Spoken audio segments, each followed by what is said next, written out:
Bismillahirrahmanirrahim.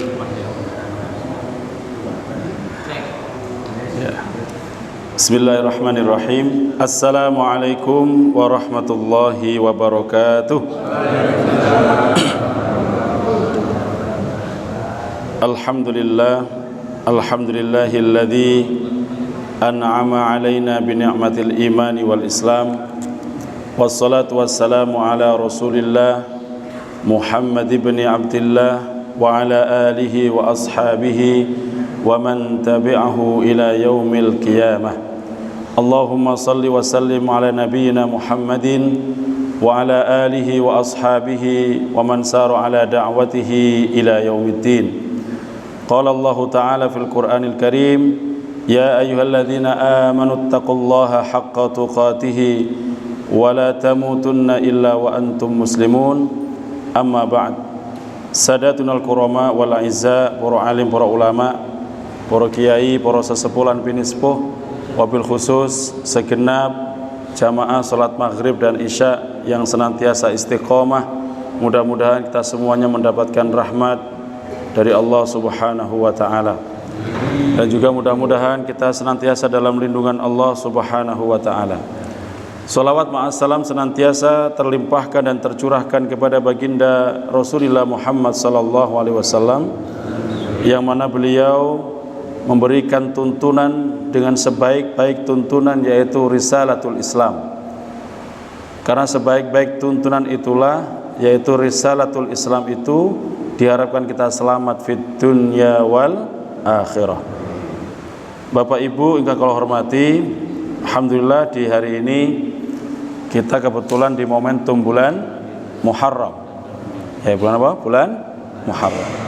Jadi topik kita ini agak meloncat sedikit beberapa bab, Pak, karena hubungannya dengan ketauhidan yang ada, sebagaimana kita juga melihat kondisi masyarakat kita, terutama keyakinan-keyakinan yang ada di bulan Muharram itu.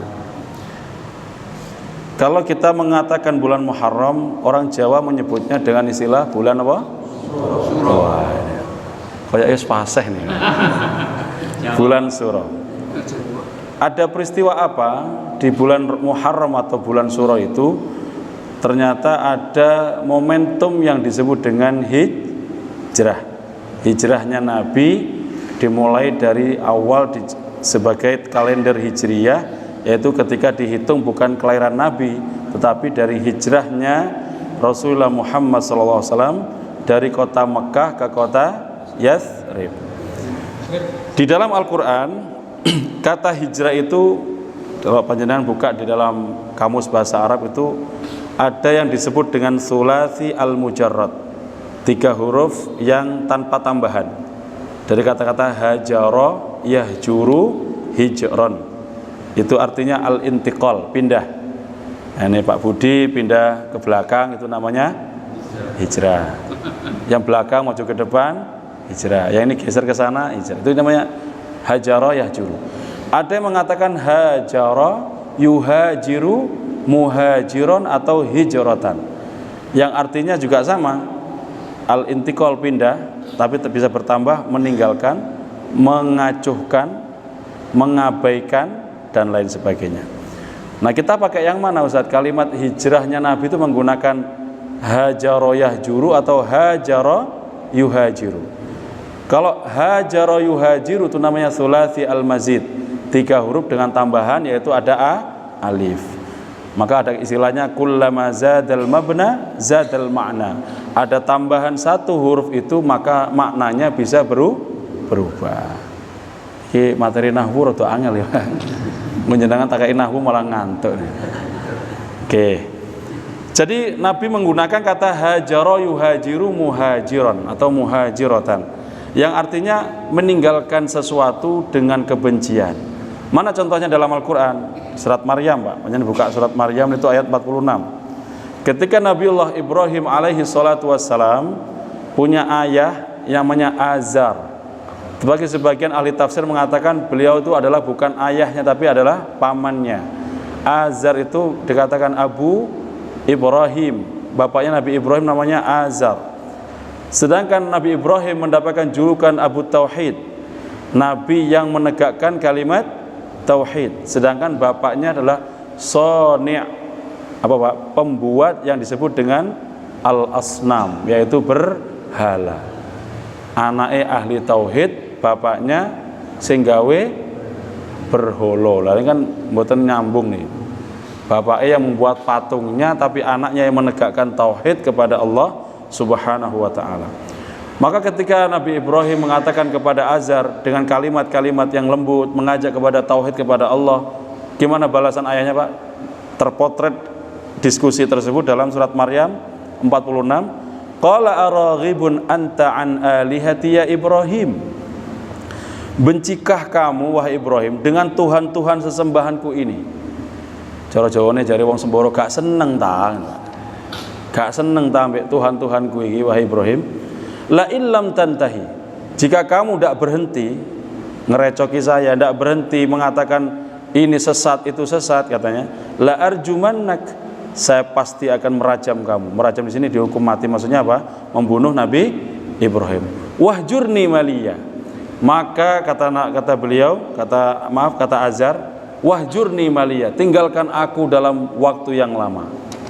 Nah, kata-kata wahjurni itu diambil dari kata-kata hijrah. Tinggalkan aku. Artinya apa?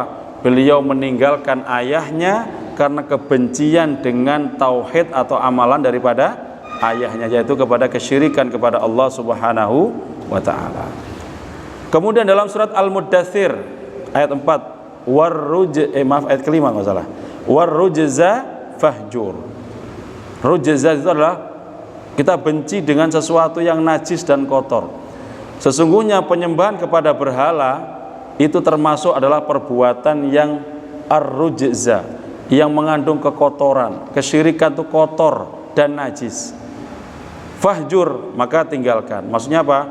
Makna yang kedua adalah hijrah itu kita meninggalkan sesuatu, mengabaikan sesuatu kepada hal-hal yang najis dan kotor. Maka orang-orang musyrik dalam hadis yang lain, innamal musyrikuna najasun. Orang-orang musyrik itu yang menyembah kepada selain Allah dan najis Pak hukumnya. Maka sebagian ahli fikih mengatakan orang musyrik, maksud di sini orang kafir, tidak boleh masuk ke dalam, yakin nih Pak? Mau sampean ngundang sing ngono kuwi tanggung jawab nggih. Bahwasanya Nabi mengatakan innal musyrikuna najasun. Orang-orang musyrik itu adalah najis. Apa yang najis? Akidahnya najis.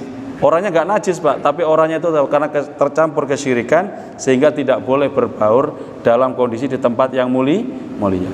Orang kafir itu boleh di emperan masjid, boleh lega-lenggah ngoten mboten napa-napa. Ya, di parkiran enggak apa-apa, tapi kalau di tempat kita sujud di dalam ini, sebagian para ulama dengan tegas termasuk dilarang. Karena termasuk orang yang najis.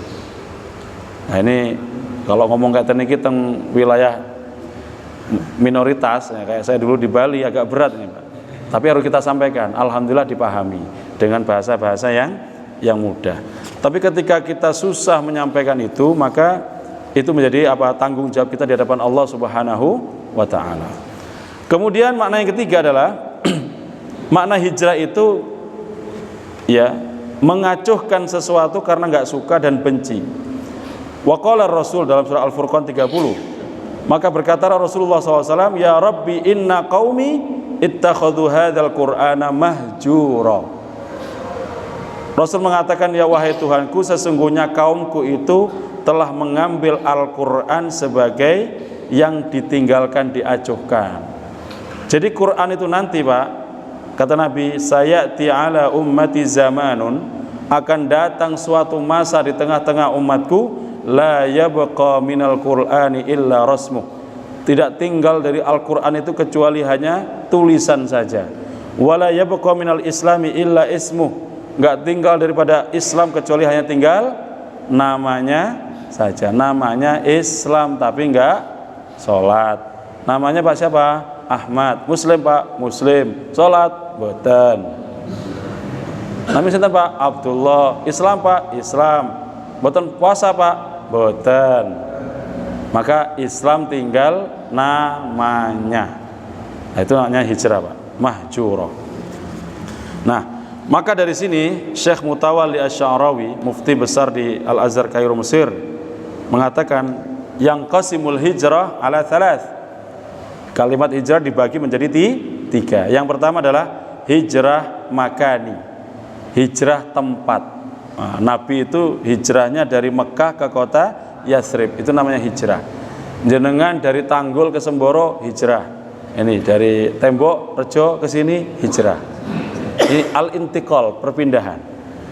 Ini parsial, Pak, sifatnya verbal. Ada dua namanya, yang kedua adalah syu'uri. Syu'uri itu apa artinya, Pak? Pindah dikarenakan apa? Syu'uri. Hijrah itu maknanya hanya syu'uri, atributif. Atributnya saja pindah. Yang ibu-ibu dulunya nggak pakai jilbab, nggak pakai hijab, sekarang damel jilbab. Alhamdulillah, berarti hijrah. Bapak-bapak yang dulunya ya nggak jenggotan, saat ini apa? Jenggotan. Ojo dinya Pak jenggotan. Wong kereng-kereng nggak boleh. Ini sunahnya Kanjeng Nabi. Lek punya jenggot diobo sing apik, sing nggak duwe jenggot ya dikai rondap manten iki Pak ya. Ya tetap Pak, kalaupun sedikit cuman 2 ya nggak usah dicukur mawon lah. Cuma kalau banyak nah, kayak bapak nih, masya Allah dibaguskan nggak apa-apa. Itu masih atributif Pak. Ya. Kemudian celana juga tidak isbal, termasuk itu sunnah, bagian daripada sunnah. Nggak boleh kita jadi katakan isbal itu memanjangkan bil khuyala wal khuyala. Khuyala itu dengan sombong. Karena dulu orang-orang semakin panjang pakaiannya untuk kesombongan, seperti Qorun itu. Jadi sepatunya tidak kelihatan sampai ngerengsret gitu. Nah, itu dengan cara sombong, menyombongkan kostumnya. Nah, kemudian yang ketiga yang utama nih, namanya hijrah ma'ani, hijrah yang substantif. Substantif yang pokok, yang islinya dari kesyirikan menuju pada ketauhidan. Dari yang dulunya nggak sholat menjadi ahli sholat, dulunya nggak pernah puasa Ramadan menjadi ahli puasa, itu namanya hijrah ma'ani, hijrah yang substantif. Nah, saat ini hijrah yang paling berat nih Pak, ngapunten. Nabi itu masuk yang mana? Yang makani, syu'uri, apa yang ma'ani. Nah, semuanya Nabi lakukan. Tahapannya makani, yang kedua syu'uri, yang ketiga adalah ma'ani. Jadi ada makani, ada syu'uri, ada ma'ani. Tempat, atributif sama substantif. Nah, di sini Pak, ayat-ayat tentang hijrah ini menarik. Jenengan lihat di surat As-Saffat ayat 99, kisah Nabi Ibrahim, ya, itu mengatakan inni dzahibun ila rabbi sayahdi. Sesungguhnya aku telah pergi kepada Tuhanku agar aku mendapatkan hidayah. Nah, ini Pak, kalimatnya menggunakan ini. Ini maksudnya saya. Domirnya apa? Saya. Kemudian kisah Nabi Lut dalam surat Al-Ankabut 26, inni muhajirun ila rabbi innahu huwal azizul hakim.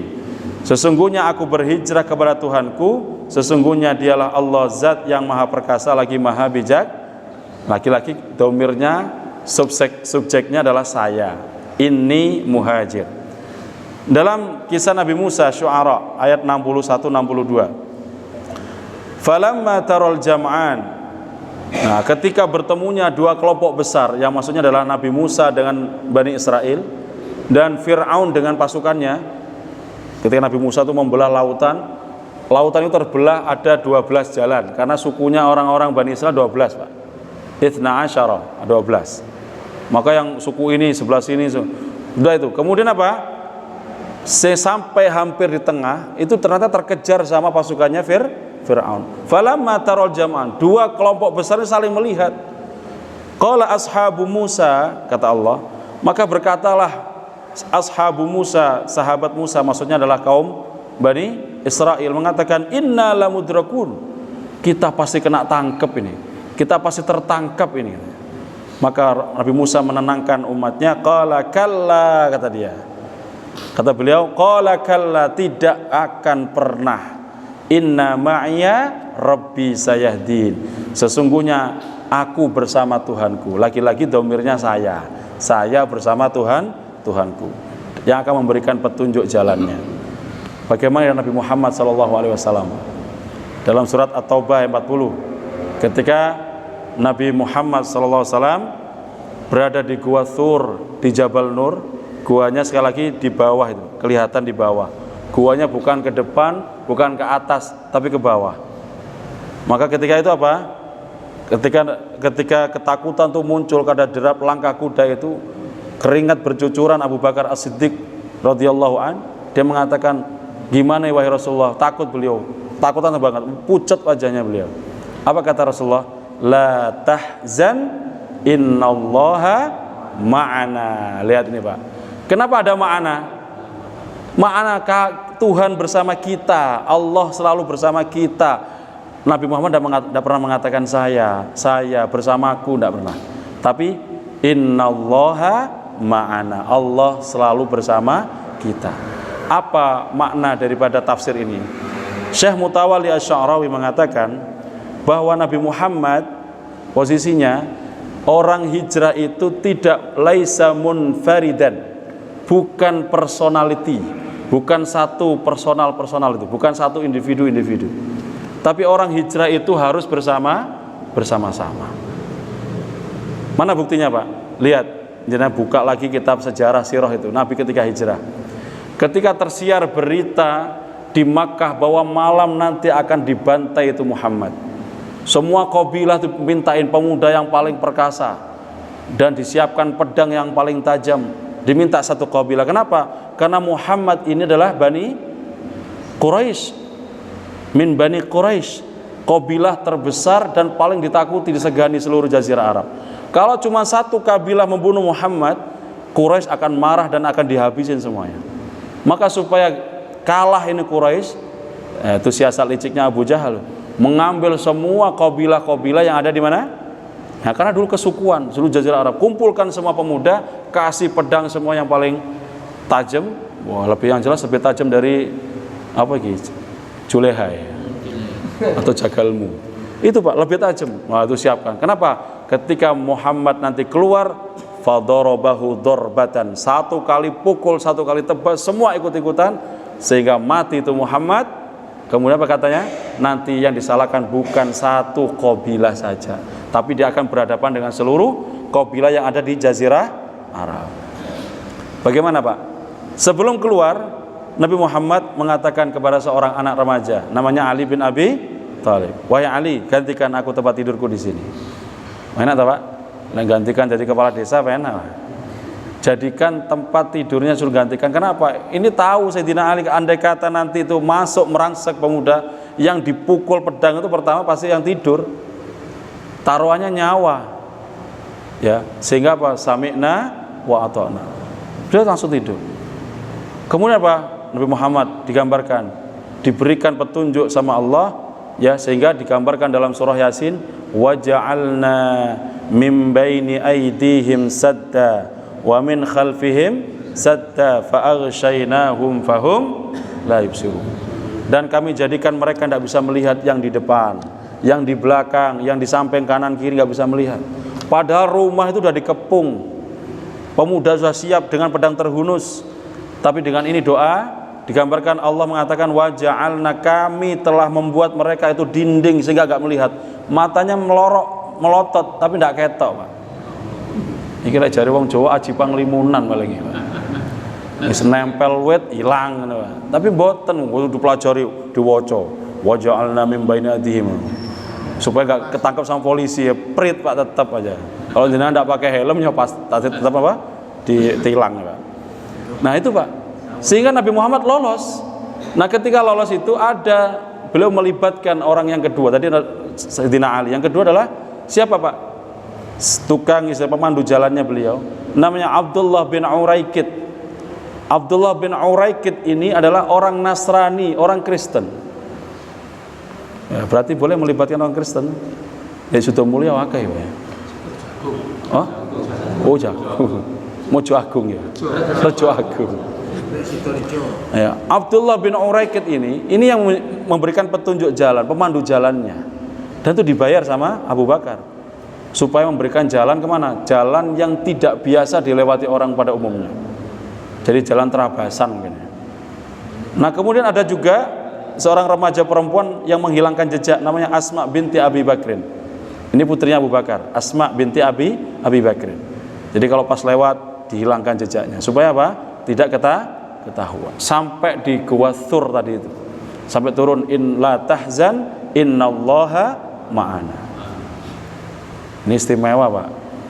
Tapi tetap aja ada orang-orang Quraisy yang memang punya keahlian tertentu. Namanya Suraqah bin Malik. Suraqah ibn Malik ini adalah orang yang ahli di bidang masalah intelijen. Kalau dia menempelkan telinganya di gurun pasir, dia tahu nih ada berapa kuda yang lewat, ada berapa onta yang lewat. Kalau jenengan saya nggak yakin, tempel di aspal ya kira-kira, Pak. Iki mobil Toyota, apa Avanza, apa Alfa, nggak ngerti sama. Nah, tapi itu ada, Pak, betul. Suraqah sehingga apa bisa ngikutin, ngejar. Tapi ketika sudah hampir dekat, kudanya nggak mau jalan, sehingga Pak Suraqah pun terjatuh. Ketika terjatuh, dikatakan ya Suraqah, katanya, kenapa kamu mengejar aku? Ini sayembara wahai Muhammad, yang bisa menangkap engkau hidup atau mati aku dapat sekian dinar, katanya. Nabi Muhammad pun senyum. Ya Suraqah, sudah yakin sekarang kau nggak mau ikut sama aku, ikut agama Islam, katanya. Langsung dia mengatakan, ya Muhammad, ishhad, saksikan, hari ini aku bersyahadat asyhadu alla ilaha illallah wa annaka Muhammadar Rasulullah, engkau adalah Nabi dan Rasul. Langsung syahadat, Pak. Kenapa? Dia melihat sendiri bahwa Nabi Muhammad ketika jalan itu dinaungi sama apa? Awan. Dilihat sendiri, Pak. Kemudian apa? Ketika mau mendekat, kudanya nggak mau, Pak, sungkan. Ada yang menjaga malaikat, nggak kelihatan. Ini pasti bukan manusia sembarangan ini. Dan itu diyakini oleh Suraqah ini pasti Nabi dan Rasul. Dan langsung bersyahadat. Maka ketika itu dipeluk sama Abu Bakar, dikatakan ya Suraqah, nanti kata Rasulullah, ketika Islam sudah mampu mengalahkan Persia. Pertanyaannya, pada waktu itu Islam sudah ada belum? Negara Islam? Maksudnya wilayah kekuasaan Islam? Belum ada. Kan baru mau hijrah. Tapi Nabi Muhammad mengatakan nanti Islam akan sampai ke Persia. Di saat Persia nanti, kata Rasulullah, dikalahkan oleh kaum muslimin, engkau dipersilakan memakai, kau akan boleh memakai, ingat kalimatnya, Pak, boleh memakai pakaiannya Kisra Persia, boleh memakai baju kebesaran Raja Persia. Senang Pak Suraqah, Pak, karena Nabi Muhammad tidak pernah bohong, tidak pernah dusta, yakin tuh Suraqah. Balik akhirnya Suraqah. Singkat cerita, kalam Rasulullah ini menjadi sebuah bukti kenabian beliau. Ini bukan ramal, bukan dukun. Bukti kenabian Rasulullah apa? Ketika Rasul wafat diganti oleh Sayyidina Abu Bakar, kemudian wafat juga diganti oleh Sayyidina Umar. Ketika Umar, perluasan ekspansi Islam luar biasa sampai ke wilayah negara Persia. Persia itu saat ini Iran nih, Pak. Nah, dalam perang Qadisiyah dipimpin oleh Sa'ad bin Abi Waqqas. Awalnya panglimanya adalah Khalid ibnul Walid, tapi karena fanatisme dari pasukan Islam yang begitu kuat, dicopot di saat di saat pucuk pimpinan itu lagi disenangi oleh pasukannya, sehingga sebagian pasukan itu marah-marah. Ya Khalid, kenapa nggak ngelawan saja sama Umar ini? Enak aja nyopot-nyopot panglima di tengah-tengah perang kayak gini. Tapi apa kata Khalid? Saya berperang bukan karena Umar, saya berperang karena Allah. Mau saya jadi panglima kek, mau saya jadi pasukan biasa kek, bagi saya sama saja. Yang penting saya berjihad di jalan Allah Subhanahu wa ta'ala. Oh ini, Pak, legowonya orang pimpinan itu seperti ini. Mau jadi pimpinan, mau jadi anggota, nggak ada masalah. Perang akhirnya, Pak, dan itu dikalahkan oleh Islam, mengalahkan Persia dalam perang Qadisiyah. Nah, di saat perang itu maka dapat ghanimah, harta rampasan perang yang luar biasa banyaknya, sehingga apa? Dikumpulkan. Maka Umar pun teringat sabda Nabi itu yang akan disampaikan kepada Abu Bakar. Abu Bakar disampaikan kepada Umar, apa katanya? Sami'tu Rasulullah pernah mengatakan kepada Abu Bakar, an Abi Bakr, gitu ya, bahwasanya ketika nanti Persia ditaklukkan, yang pertama dipanggil adalah Suraqah. Maka dia mengatakan, aina Suraqah? Suraqah dipanggil, Pak, maju ke depan. Ya Suraqah, Nabi pernah berjanji kalau nanti Kisra dikuasai, nih pakaian Kisra, pakaian Raja Persia kamu pakai. Ingat, hanya memakai, bukan mengambil atau dipakein, Pak. Nah, setelah pakai bajunya, bayangkan baju kebesarannya, mahkotanya itu luar biasa, penuh berlian, permata, pakaiannya juga demikian, bahkan pedangnya yang dipakai itu pedangnya penuh dengan emas dan permata dipakai, Pak. Wah, Suraka kok luar biasa, disuruh jalan ke sana kemari depan para sahabat yang lain dengan bangga Suraka. Setelah selesai, Suraka ikhlak katanya. Copot pakaiannya. Loh, kok dicopot? Loh, Nabi mengatakan bukan diberikan tapi disuruh pakai. Ya wes pakai aja. Habis itu dikembalikan masuk ke Baitul Mal menjadi harta rampasannya umat Islam. Nah, ini contoh-contoh bahwa Nabi Muhammad itu beliau senantiasa mengatakan bahwa hijrah itu tidak sendiri. Hijrah itu senantiasa bersama-sama. Mulai bagaimana Nabi sebelum hijrah itu menyiapkan dai-nya masuk ke wilayah Yathrib, yaitu Madinah sekarang, namanya Mus'ab bin Umair. Mus'ab bin Umair itu pemuda yang ganteng, Pak, rupawan. Kemudian orangnya pinter, tetapi apa? Dia tinggalkan semua hartanya, dia ikut Nabi, diusir dari keluarganya, diajari Nabi ilmu, kemudian dia berangkat hijrah kepada Madinah. Hijrah duluan, mengajarkan Islam di sana. Ketika Nabi sudah mau datang hijrah ke sana, itu sebagian besar jazirah Madinah Yathrib ketika itu sudah banyak yang masuk Islam. Maka disambut Rasulullah SAW oleh orang-orang muslimin kaum Ansor yang di sana, yang waktu itu belum disebut Ansor. Dan ini bentuk daripada strategi Nabi Muhammad SAW dalam berhijrah. Nah, yang saat ini terjadi, Bapak sekalian, bahwa saat ini PR kita umat Islam, khususnya di wilayah kita saat ini Jember ini banyak sekali sekarang. Ini waktunya hijrah juga, hijrah ma'ani yang di sini, Pak. Apa hijrahnya? Banyak orang yang melakukan ritual-ritual kesyirikan di bulan-bulan apa? Marah sekarang digembar-gemborkan yang begitu masif luar biasa, sehingga apa? Nggak sedikit sebagian kita pun ikut ke sana. Ya, bahkan sekarang nguri-nguri kuburan dan itu ada pohon-pohon besar dikasih dupa dan sebagainya. Itu sudah semakin semarak sekarang. Nah, ini Pak menyalahi yang disampaikan Nabi kita Muhammad SAW. Dan yang kedua adalah banyaknya anak-anak kita sekarang, ya, yang mana anak-anak kita sekarang itu banyak yang sudah mulai berani durhaka kepada orang tua. Maka Nabi mengatakan ala unabbiukum bi akbaril kabair. Ya, dalam Imam Al-Bukhari dalam kitab sahihnya Kitabul Adab, ini hadis diriwayatkan oleh Abi Bakrah radhiyallahu an. Ala unabbiukum bi akbaril kabair. Maukah kalian aku beritahu dosa yang terbesar di antara dosa-dosa besar. Jadi ada dosa besar tapi ada yang paling besar. Qulna ya Rasulullah, beliau mengatakan salasan 3 kali. Ala unabbiukum bi akbaril kabair, diulang 3 kali. Mau enggak kalian aku kasih tahu dosa yang paling besar di antara dosa-dosa besar? Sehingga sahabat mengatakan qulna bala ya Rasulullah, kami siap mendengarkan itu ya Rasulullah. Kata Rasulullah, yang pertama qal al-isyraku billah. Yang pertama syirik kepada Allah. Nah, ini 2 poin ini, Pak. Syiriknya ini luar biasa saat menikah ini. Bahkan sampai ada ritual-ritual itu luar biasa nih, ngeri saat ini. Jenengan tinggal ningali pun kanan kiri sekitar jenengan. Ini tugas kita semua minimal mengingatkan keluarga kita, minimal tetangga kita atau siapapun di antara kita yang terdekat untuk supaya meninggalkan hal tersebut. Jangan diam. Kalau kita diam, kita termasuk yang mengabaikan ya dakwah kepada tauhid kepada Allah Subhanahu wa taala. Yang kedua, wa uququl walidain. Uquq itu artinya durhaka kepada kedua orang tua.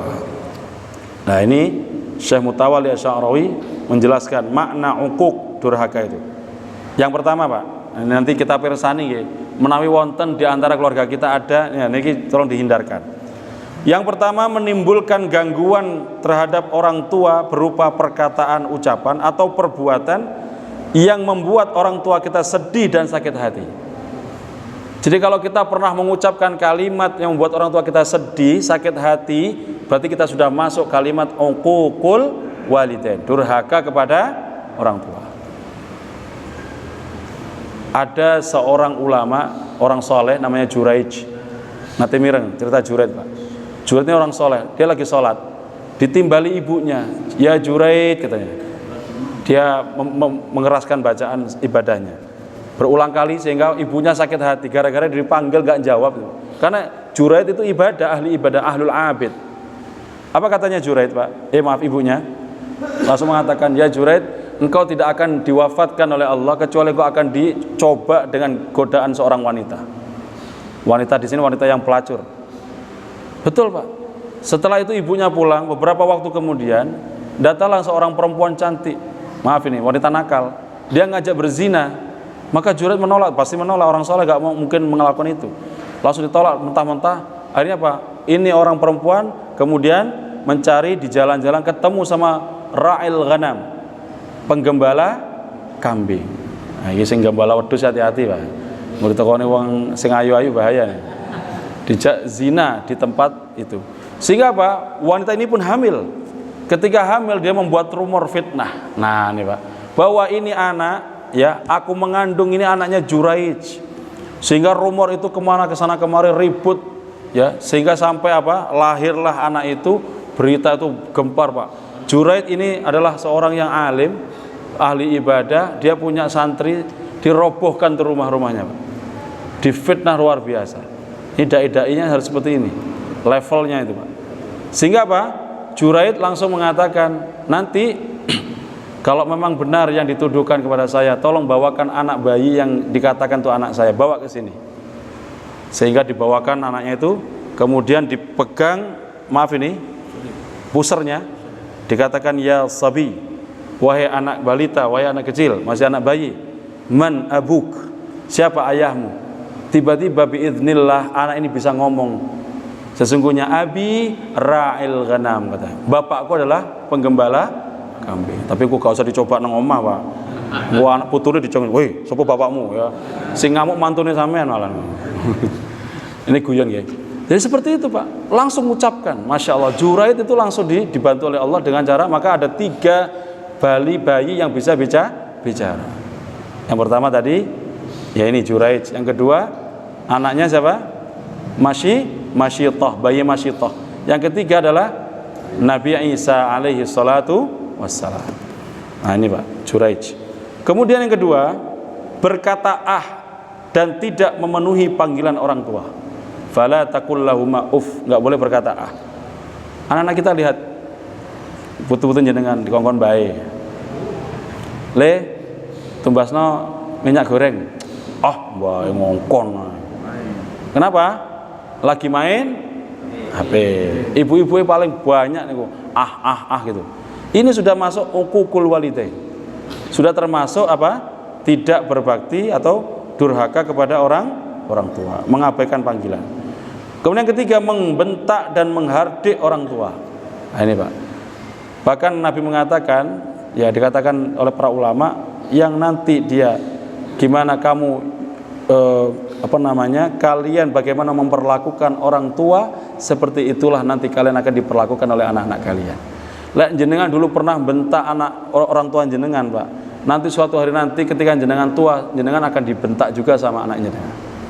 Kalau dulu pernah melotot orang tua kita, suatu saat kita akan dipelototi sama anak kita. Dulu pernah kita pukul orang tua kita, maka suatu hari nanti anak kita juga akan mukul kita. Ya, bagaimana kamu memperlakukan kama tadinu tudan? Bagaimana kamu memperlakukan, seperti itulah kamu akan diperlakukan. Ya kok meneng kabeh iki apa piye to? Apa merasa iya tenan aku tahu ngono to. Ini, Pak, membentak.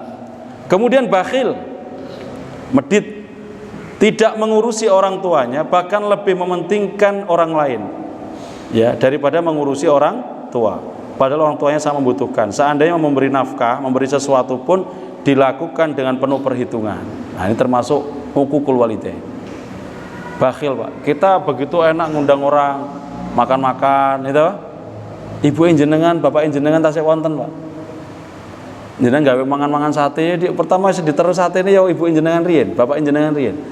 Jangan dengan kolega bisnis kita makan di hotel, makan-makan di restoran, orang tua kita nggak kita ajak. Ini termasuk ikram kepada orang tua kita. Bahkan ada suatu ulama yang saya lihat di YouTube itu, Masya Allah, di ulama Saudi, ketika lagi kajian seperti ini, ribuan yang hadir, lagi live streaming seperti ini, kemudian apa? Tiba-tiba HP-nya berdering. Kemudian ulama itu mengatakan kepada jamaah-jamaah, mohon maaf, mohon izin, saya akan mengangkat telepon ini karena yang menelepon ini adalah ibu saya. Diangkat, Pak. Ibunya padahal ngomongnya nggak penting, tapi diikutin terus, nggih gitu ya. Sampai selesai, nggih Ibu, mohon maaf, ini lagi ada materi kajian. Baru ditutup. Lah ini Pak, panggilan orang tua itu di bawahnya panggilan Allah dan Rasulnya. Bahkan kajian seperti ini, itu hukumnya masih apa? Kalah dengan panggilan siapa? Nah, kalau sore ini, malam ini misalkan, ibu saya nelpon, pulang. Ngapunten Pak, saya cukupkan pengajiannya, saya pulang. Apa dicukupkan aja ya? Ntar lagi cukup Pak. Itu Pak, itu panggilan orang tua. Nah, memberikan sesuatu jangan perhitungan. Bahkan kita ngundat-ngundat, wah ibu wis tak tukokno iki, bapak tak tukokno iki, ini tak cukupi semuanya. Kita ngundat-ngundat, naudzubillah min dzalik. Termasuk uququl walidain. Kemudian bermuka masam dan cemberut di hadapan orang tua, merendahkan orang tua, mengatakan maaf, bodoh dan kolot kepada orang tua. Nah ini Pak, kalau sudah punya titel S1, S2, bahkan doktor, profesor, kita tetap dianggap anak kecil di depan orang tua. Walaupun kita sudah tua Pak, kadang-kadang ya diatur-atur.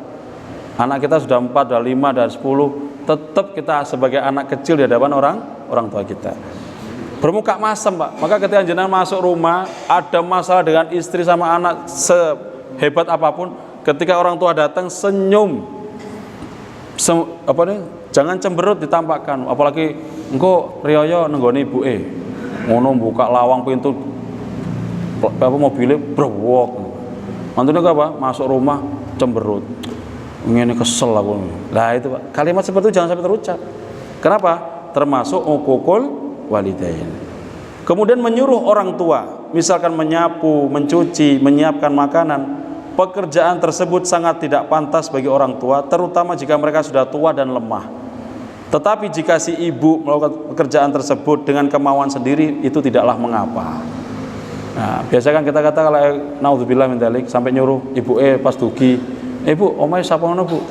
Bu, masak, Bu kora-kora, Bu." Naudzubillah min dzalik. Tapi kalau ibu sing masak, memang kemauan sendiri ibunya.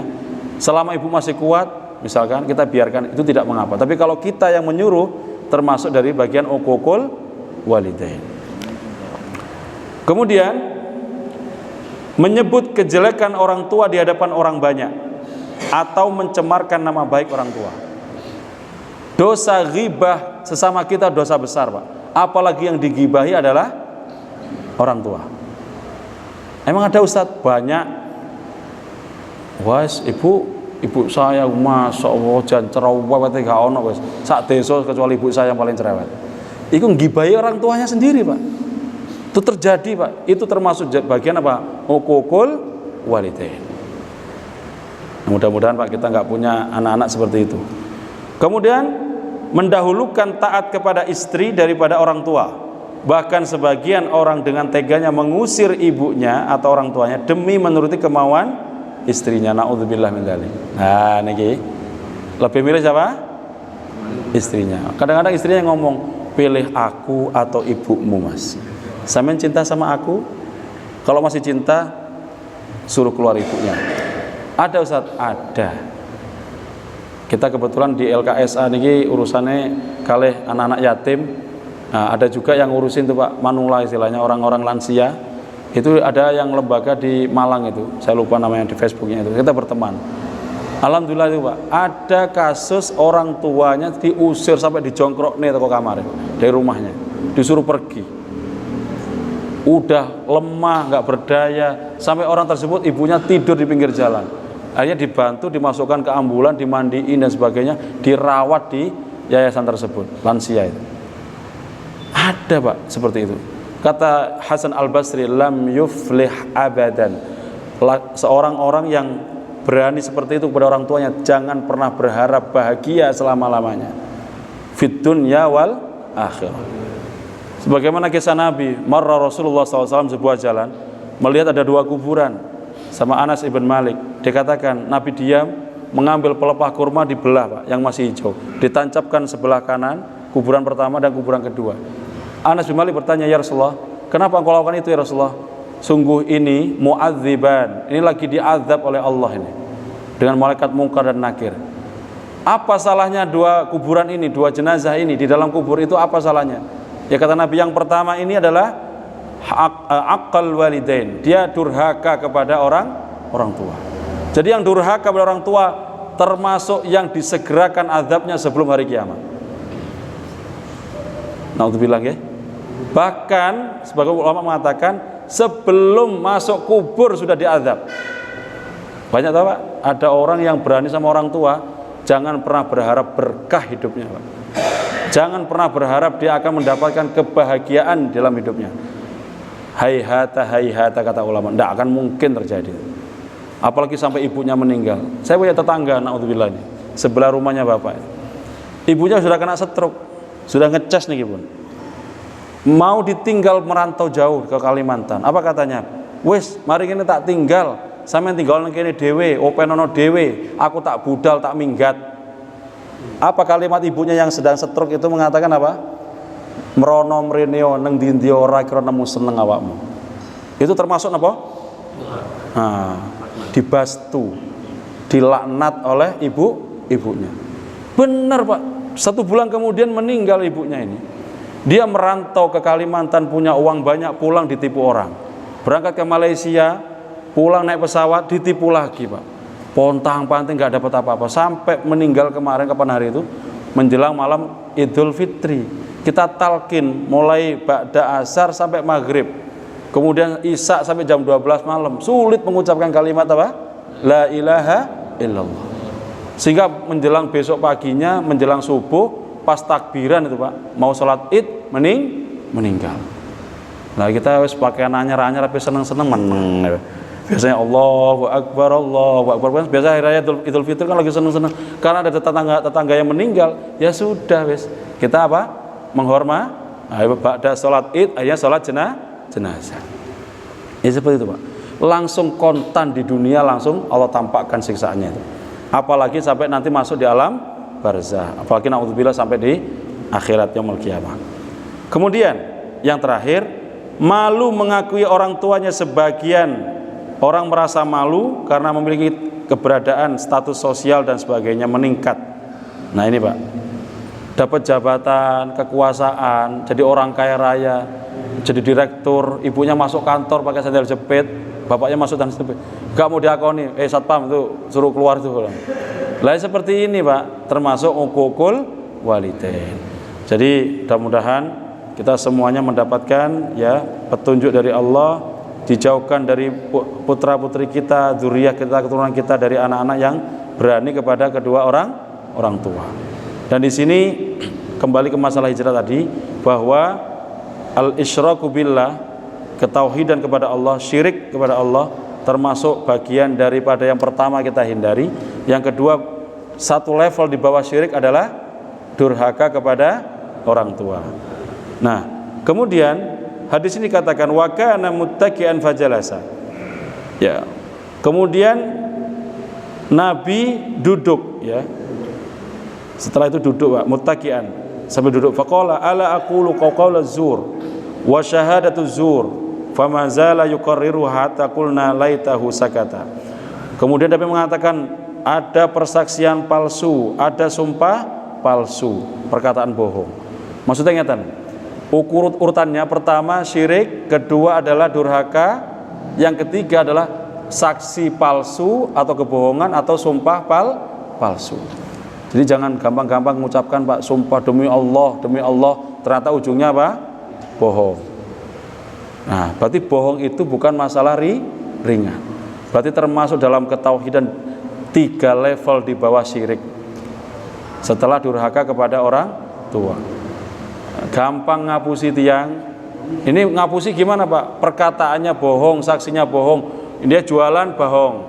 Dia jadi pegawai disumpah segala macam bohong. Ya, dan seterusnya. Kemudian Pak, dia ngomong sedikit masalah sepele saja dia pasti bohong. Maka orang yang berdusta itu jangan pernah berharap dia masuk ke dalam surganya Allah Subhanahu wa ta'ala. Bohong lesannya dan bohong perbuatannya. Maka kita diwanti-wanti sama guru-guru kita Pak. Jadi orang itu kudu bener tuture, kudu bener tindak lakuni. Maka perkataannya benar, tingkah lakunya sejalan dengan apa yang kita sampaikan. Lek katanya A sampai kapan yo A, sekarang berkata B, besok, lusa, 1 minggu, 2 bulan, 3 bulan, 3 tahun tetap B. Itu namanya orang yang qulil haqqo qaulan sadida, berkata yang benar, berkata yang jujur. Sekarang banyak orang yang enggak jujur, banyak orang yang manipulatif. Nah, kita hindari itu, Pak. Karena sedikit saja contoh kecil, masalah sepele, jenengan keluar rumah, izin ke ibunya, ke istrinya mau kemana, Pak? Kate nang omahe Pak Kamto. Berarti kalau ke rumah Pak Kamto, ya sudah Pak Kamto tok, Pak. Ojo tambahin lagi ke rumah Pak Budi. Nah, berarti yang ke rumah Pak Budi berarti sudah, Pak. Nah, harus ngomong lagi, Bu, aku ke rumah Pak Kamto, malah ngomong Pak Budi. Nah, itu baru benar. Dari situ tok tuh, Pak, kita sudah banyak melanggar. Kita mengucapkan astagfirullahaladzim. Pemene senengane apa, Pak, misalkan mancing, ngomongnya ati dolan, ati ngopi, padahal apa? Mancing. Nah, ini sudah ngapusi. Hal kecil saja kita ada bohong. Maka siapa di antara kita nggak bohong? Insya Allah hampir semua kita pernah bohong. Dan itu hati kita itu kadang-kadang nggak tenang. Kenapa? Maka dikatakan itu termasuk dosa-dosa itu apa? Mahaka fi sadrika wa karita ayyattali alaihin nas. Mahaka fi sadrika, di hatimu tuh bolak-balik, kemerungsung hatine, Pak.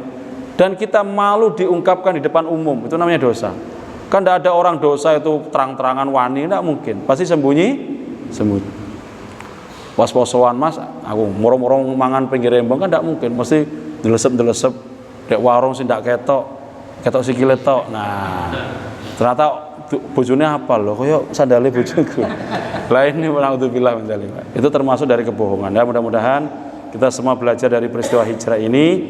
Kita niatkan kita di tahun 1448 Hijriah kita berhijrah. Tadi yang ketiga, Pak, ya. Yang pertama hijrah makani, hijrah syu'uri, dan hijrah ma'ani. Hijrah yang substantif, yang pokok. Itu yang utama. Mudah-mudahan kita nggak hanya hijrah pakaiannya, nggak hanya hijrah tempatnya, tapi juga hijrah amaliyah dan i'tiqadnya. Amin ya rabbal alamin. Demikian yang dapat kami sampaikan, mudah-mudahan sedikit bermanfaat dan mudah-mudahan mendapatkan ridho dari Allah Subhanahu wa taala. Demikian hadanallahu wa iyyakum, nasrun minallah wa fathun qarib wa basyiril mu'minin. Assalamualaikum warahmatullahi wabarakatuh.